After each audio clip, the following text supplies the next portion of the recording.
Emmaüs travaille au contact humain, à l'insertion. Allez, insertion par le travail. Toi, Gilles, tu es notre nouveau chroniqueur emploi. Le lien, j'ai réussi à le faire quand même. Pas mal, entre pas mal. vous deux. Allez, c'est parti pour le jour du conseil.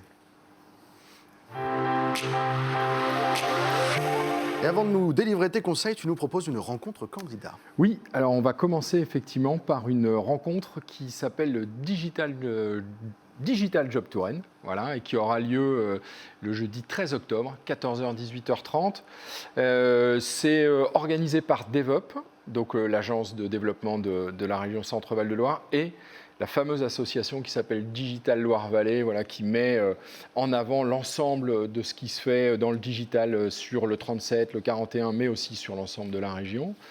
Et, ce sera organisé à Polytech.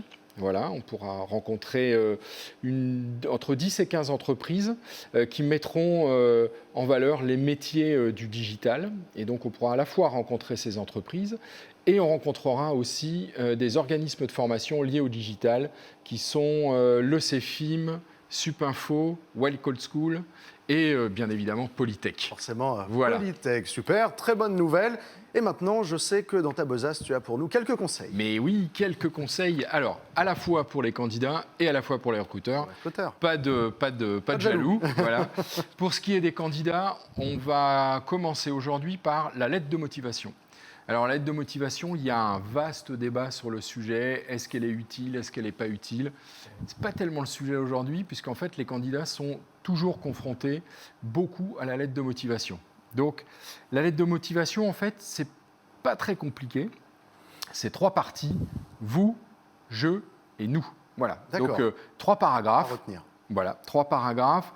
Vous, c'est je parle de l'entreprise, donc je m'adresse à l'entreprise. Donc, vous, voilà ce que je connais de vous, voilà ce que je peux dire de vous. Ce qui est bien, c'est de prendre un petit peu d'actualité, par exemple, et puis on s'en sert comme accroche pour parler de l'entreprise. Ça, c'est le premier paragraphe. Deuxième paragraphe, c'est le je. Le je parle de moi. Attention, il y a un piège dans ce deuxième paragraphe qui est je vais refaire un peu mon CV, je vais reparler de mon CV.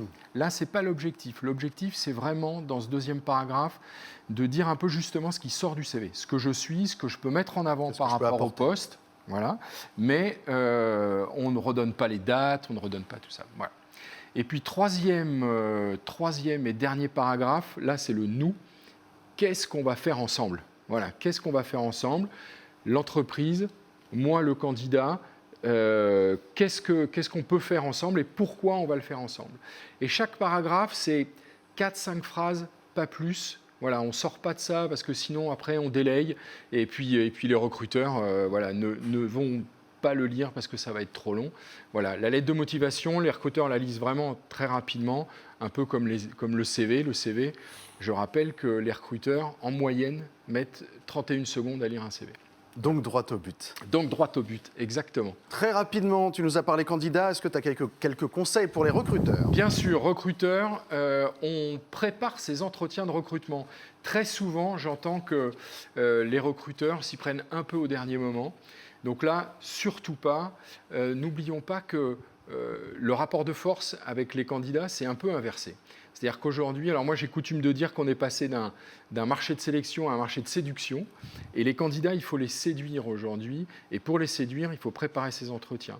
Donc là, il y a 4 incontournables, on va dire, pour préparer ces entretiens, qui sont je prends le temps, donc je mets bien dans mon agenda, je prépare mon matériel, c'est-à-dire si j'ai des plaquettes, des goodies, des choses comme ça à donner.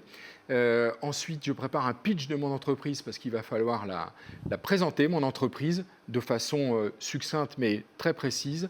Et puis, dernière étape, je prépare des questions personnalisées pour le candidat. Et ça, c'est parce que je suis allé regarder le profil LinkedIn, parce que j'ai bien étudié le CV, et donc je prépare. Et donc, on n'imaginerait pas de ne pas préparer un entretien commercial, et bien on n'imagine pas non plus de ne pas préparer un entretien de recrutement. De la même manière. Et voilà. On termine en quelques mots avec un job dating. Mais exactement, un job dating qui aura lieu au Technicentre SNCF. Donc c'est le 11 et 12 octobre. Voilà, alors Technicentre SNCF, c'est un des plus gros employeurs du 37. Très souvent. Et là, ils organisent un job dating sur énormément de métiers, mécanique, la production, la peinture, l'électricité, la chaudronnerie. Et il y a une adresse à laquelle il faut écrire pour s'inscrire, qui est recrutement37@sncf.fr. Ça sera sur 2 jours, SNCF. Merci beaucoup. Voilà. Gilles, merci beaucoup Lucas. pour cette première chronique et pas la dernière. Et pour retrouver ton cabinet, source-recrutement.fr. Plein de ressources, plein d'offres, plein de choses à aller y fouiller.